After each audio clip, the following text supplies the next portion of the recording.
नमस्कार मित्रों, Dzire point channel के एक नए वीडियो लेक्चर में मैं हूं अमित दुबे। और आज के इस वीडियो लेक्चर में हम हमारी इंग्लिश ग्रामर की सीरीज में फ्यूचर इंडेफिनिट टेंस की पैसिव वॉइस का अध्ययन करेंगे। और इस वीडियो लेक्चर में आगे बढ़ने से पहले मैं आप सबसे एक छोटा सा प्रॉमिस करता हूं कि जब ये वीडियो लेक्चर कंप्लीट होगा तो आपके लिए ये टॉपिक धुआं होने वाला है। यानी आज इस टॉपिक को बहुत ही बारीकी से और बहुत सरल शब्दों में मैं आपको पढ़ाने वाला हूं। और आज के बाद ये टॉपिक आपके लिए बहुत बहुत बहुत ज्यादा सरल हो जाएगा। चलिए सबसे पहले बात करते हैं अफर्मेटिव सेंटेंस की। अफर्मेटिव सेंटेंस यानी सकारात्मक वाक्य।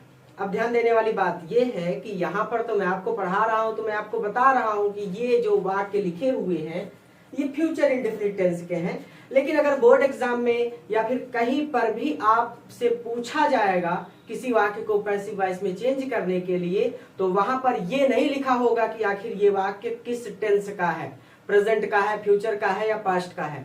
तो इसके लिए सबसे ज्यादा जरूरी बात यह है कि आपको हर एक टेंस का रूल याद हो, ताकि आप वाक्य को देखते ही समझ जाएं कि आखिर ये वाक्य किस टेंस का है। तो अगर आपने टेंसेस नहीं पढ़े हैं तो आपको टेंस पढ़ाकर मैंने पूरा का पूरा कंप्लीट कर दिया है। टेंस जो है वो आपको चैनल की प्लेलिस्ट में मिल जाएगा। इंग्लिश ग्रामर की प्लेलिस्ट है, उसमें जाइए, वहां पर आपको टेंस के सभी वीडियो लेक्चर मिल जाएंगे। और पहले आप अपने टेंस को कंप्लीट करिए, उसके बाद पैसिव वॉइस पर आइए। अब मैं ये मानता हूं कि आपने टेंसेस अच्छी तरह से पढ़े हैं, तो आपको टेंसेस आते हैं, तो अब हम पढ़ेंगे सीधा फ्यूचर इंडेफिनिट टेंस की पैसिव वॉइस। इसका रूल होता है ऑब्जेक्ट प्लस विल या shall plus be plus verb की third form plus other verb plus by plus subject plus full stop. English grammar दुनिया की सबसे आसान चीजों में से एक है। चलिए सबसे पहला वाक्य, Ram will post my letter. तो सबसे पहले कहते हैं कि ऑब्जेक्ट लिखिए। तो यहाँ पे ऑब्जेक्ट क्या है? My letter. तो जाहिर सी बात है, तो हम लिख देंगे माई लेटर। उसके बाद विल या शैल, जाहिर सी बात है लेटर के लिए लगेगा विल, चाहे मेरा लेटर हो या आपका, विल लगेगा। बी, ये मैंने बताया था कि विल कब लगता है और शैल कब लगता है टेंसेस पढ़ाते समय। अब मैं यहाँ नहीं बताऊंगा, जाइए टेंस का वीडियो देखिए, जिसने देखा है उसको पता है। चलिए माई लेटर विल, उसके बाद बी। वर्ब की थर्ड फॉर्म पोस्ट है वर्ब, तो पोस्ट हो गया और उसमें लग जाएगा ईडी, पोस्टेड। अदर वर्ड कुछ है नहीं, बाई लगेगा। सब्जेक्ट कौन है? सब्जेक्ट है राम, तो राम हो जाएगा। ये हो गया my letter will be posted by Ram. दूसरा वाक्य, मधु विल सिंग आ सॉन्ग। सबसे पहले ऑब्जेक्ट है आ सॉन्ग, तो ये हो गया आ सॉन्ग। फिर विल लग जाएगा, ज्यादातर विल ही लगता है, 99% विल ही लगेगा। और अगर आप हर जगह विल लगाते गए तो भी कोई दिक्कत नहीं है, ठीक है। अब तो मॉडर्न इंग्लिश में ज्यादातर चीजें विल पर ही निर्भर करती हैं। शैल का प्रयोग बहुत कम कर दिया गया है। ये मैं आपको बताऊंगा कि शैल का प्रयोग कम क्यों किया गया है, लेकिन अभी नहीं, अभी उसका समय नहीं आया है। चलिए अ सॉन्ग विल, उसके बाद बी, फिर वर्ब की थर्ड फॉर्म सिंग सैंग संग। भाई सिंग का थर्ड फॉर्म संग, अदर वर्ड कुछ है नहीं, बाई लगेगा। सब्जेक्ट कौन है? मधु, तो ये हो गया मधु। मधु का एम कैपिटल है बेटा, क्वेश्चन मार्क नहीं, फुल स्टॉप। और ये है तीसरा वाला, Ramu will read a book. ये वाला आप कमेंट करेंगे, ठीक है। 3 हो गए। अब चलते हैं, अफर्मेटिव हो गया, तो अब चलते हैं निगेटिव सेंटेंस पर। बहुत ज्यादा सरल है, ज्यादा टेंशन नहीं लेना। तो अब निगेटिव सेंटेंस पर चलते हैं। इसका स्क्रीनशॉट ले लीजिए। मैं रूल में कुछ नहीं करूंगा, बस विल और बी, ये विल शैल और बी के बीच में नॉट लगा दूंगा बस। चलिए स्क्रीनशॉट लीजिए। अब देखिए निगेटिव सेंटेंस, इसका रूल होगा ऑब्जेक्ट प्लस विल या shall plus not plus be plus verb की third form plus other word plus by plus subject plus full stop. Example लिया है, Ramu will not eat an apple. सबसे पहले object तो है एन एप्पल, ये हो गया एन, ये हो गया APPLE, भैया एप्पल हो गया, बिल लग जाएगा, फिर नॉट लग जाएगा। रूल मत छोड़ना, बस बाकी कुछ नहीं है। बी, फिर वर्ब की थर्ड फॉर्म ईट, एट, ईटेन। सब कहते हैं, मैंने बहुत लोगों को कहते सुना है कि इंग्लिश ग्रामर कठिन है, लेकिन क्या होता है ना कि लोग रूल फॉलो नहीं करते। अब जब आप खुद नियम का पालन नहीं करोगे तो जीवन कैसे सरल होगा? आप भी अपने जीवन में कुछ नियम बनाते हो ना कि सुबह उठना है, काम करना है, पढ़ना है, खेलने जाना है, हर चीज का एक टाइम बनाया है ना आपने। हर काम को टाइम पे करते हो तो उसका रिजल्ट अच्छा आता है।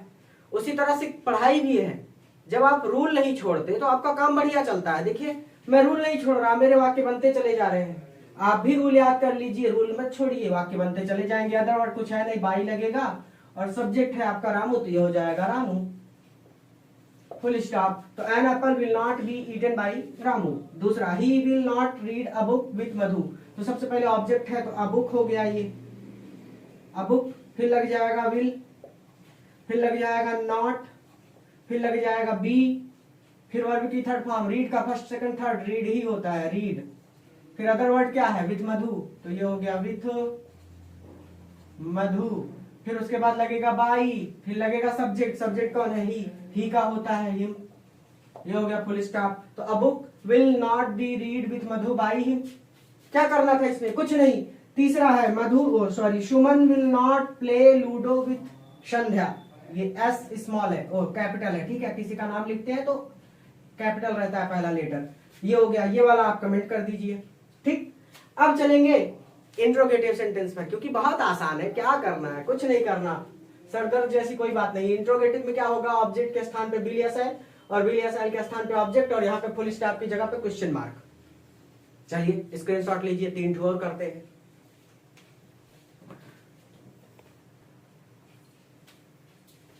आ जाइए इंट्रोगेटिव सेंटेंस फर्स्ट पर, क्योंकि फर्स्ट और सेकंड 2 होते हैं। चलिए ध्यान देने वाली बात, विल या shall plus object plus not plus be plus verb की third form plus other word plus by plus subject plus question mark, ये होता है इसका रूल। वाक्य लिखा है will he cut the tree और दूसरा है will he not cut the tree. अब ध्यान से समझिए, ये वाला जो नॉट है इसकी कहानी क्या है। अगर इस वाक्य में आपको नॉट मिल जाए तो आप ये नॉट लगाएंगे, अगर इस वाले वाक्य में आपको ना मिले तो आप नॉट को नहीं लगाएंगे। जैसे example, will he cut the tree, सबसे पहले विल या शैल, ऑब्जेक्ट को देखकर, तो ऑब्जेक्ट है द ट्री, तो ये हो जाएगा सबसे पहले लगेगा विल, विल, फिर उसके बाद ऑब्जेक्ट, ऑब्जेक्ट है द ट्री, उसके बाद द ट्री, फिर नॉट। अब ये नॉट की कहानी सिर्फ इतनी सी है कि इस वाक्य में अगर कहीं पर भी नॉट मिले तो नॉट लिखिए और अगर ना मिले तो नॉट को छोड़ दीजिए। तो हमको विल मिला, ही मिला, कट मिला, द ट्री मिला, लेकिन नॉट नहीं मिला तो नॉट नहीं लगाएंगे, बी लगा देंगे। वर्ब की third form cut cut cut, तीनों का कट होता है। अदर वर्ड कुछ है नहीं, बाई लगेगा, सब्जेक्ट, सब्जेक्ट कौन है, ही का होता है हिम, और ये हो जाएगा क्वेश्चन मार्क। तो will he, will the tree be cut by him.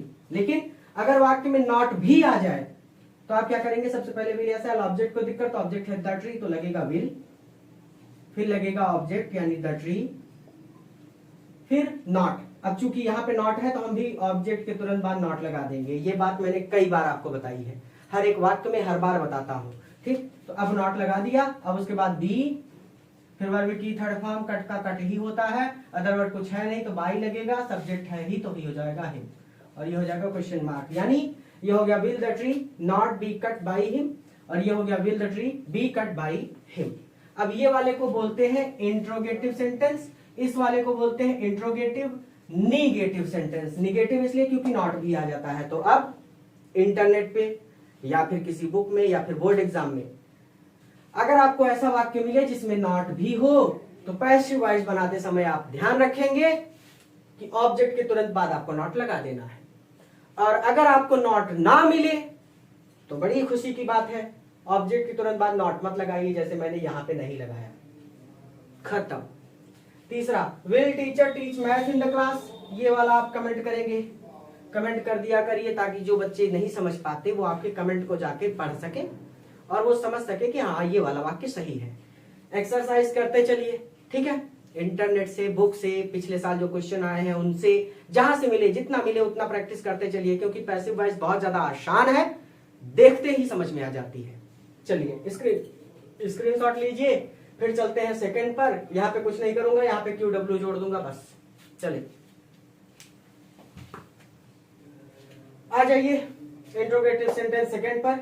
Question word plus will या shall plus object plus not plus be plus verb की third form plus other word plus by plus subject plus question mark. अब ये question word क्या होता है?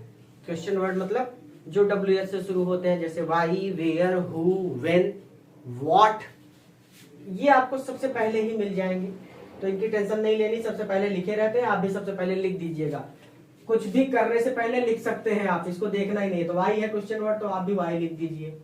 अब will या शैल object, object को देखिए, why will mother cook food with Sita, तो फूड है ऑब्जेक्ट, तो फूड के लिए लगेगा विल, तो ये हो गया विल, उसके बाद फूड, हमने ऑब्जेक्ट लिख लिया, फिर नॉट। नॉट की कहानी वही है, इसमें कहीं पे नॉट नहीं दिख रहा तो नॉट को छोड़ देंगे, बी लगा देंगे।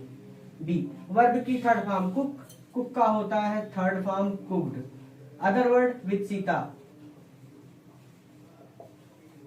बाई सब्जेक्ट, सब्जेक्ट कौन है, मदर, ये हो गया मदर, क्वेश्चन मार्क। तो why will food be cooked with Sita by mother, tension खत्म। अगला why shall I write a book, write a letter. तो क्वेश्चन वर्ड, सबसे पहले वाई विल या शैल, देखिए अ लेटर, तो अ लेटर के लिए विल लगेगा, वाई अ लेटर। ऑब्जेक्ट हो गया नॉट, इसमें कहीं पर भी नॉट नहीं है तो नॉट को छोड़ देंगे, बी लगा देंगे। वर्ब की थर्ड फॉर्म ब्राइट का रिटन होता है WRITTEN। अदर वर्ड कुछ है नहीं तो बाई लगेगा, अदर वर्ड लिखना ही नहीं, छोड़ देना है। सब्जेक्ट, सब्जेक्ट है आई, आई का होता है मी, और ये हो गया फुल स्टॉप। तो why will a letter be written by me, full stop नहीं बेटा, क्वेश्चन मार्क, क्योंकि इंट्रोगेटिव पढ़ रहे हैं। तीसरा है why will Ram not teach Hindi, ये वाला आप कमेंट करेंगे। और चूंकि थोड़ा सा आज एक फ्रेंड के सिस्टर की तबीयत खराब है तो हमको वहां पे भी जाना है, तो बेटा आज के लिए इतना ही। जो भी होमवर्क है ना वो आप इंटरनेट से ढूंढ कर सकते हैं या फिर किसी बुक से कर सकते हैं। आप सबके पास तो बहुत सारी बुक्स होंगी ग्रामर वगैरह के लिए, उनसे कर सकते हैं, या फिर जो बोर्ड एग्जाम में क्वेश्चंस लगातार पूछे जा रहे हैं उनको उठाइए और उनको हल करिए। पैसिव वॉइस बहुत ज्यादा सरल चीज है, इसमें कोई टेंशन लेने वाली बात नहीं, जिसको रूल याद है वो पैसिव वॉइस कर सकता है। चलिए यहीं पर इस वीडियो को कंप्लीट करते हैं क्योंकि हमको जाना भी है। तो इस वीडियो को अपने मित्रों के साथ भी शेयर कीजिए ताकि वो भी इससे लाभ ले सके। बहुत जल्द लाइव क्लासेस स्टार्ट होने वाली हैं, बस 2-4 दिन में स्टार्ट कर लेंगे, तो नरेशन वगैरह तो लाइव ही चलेगा, ठीक है, वहां पे लाइव पढ़ेंगे, तो टेंशन नहीं लेना। और हाँ, हमारा ऐप भी लॉन्च हो चुका है, तो वहां पे ऐप पर आप जाकर Desire Point app, Desire Point आप सर्च करिए प्ले स्टोर पर और डिजायर पॉइंट ऐप को इंस्टॉल कर लीजिए। वहां पे आपके बुक के नोट्स, क्वेश्चन आंसर, ग्रामर के नोट्स, सारे नोट्स आपको मिल जाएंगे फ्री में, जाके उनको आप डाउनलोड कर सकते हैं और उन नोट्स से पढ़ सकते हैं, ठीक है। चलिए पूरा वीडियो हो गया कंप्लीट हमारा। अब फ्यूचर इंडेफिनिट टेंस खत्म। किसी नए वीडियो लेक्चर में किसी नए टॉपिक के साथ फिर से मिलते हैं। नया है तो चैनल को सब्सक्राइब कीजिएगा और हाँ, इस वीडियो को अपने मित्रों के साथ जरूर शेयर कीजिएगा। धन्यवाद।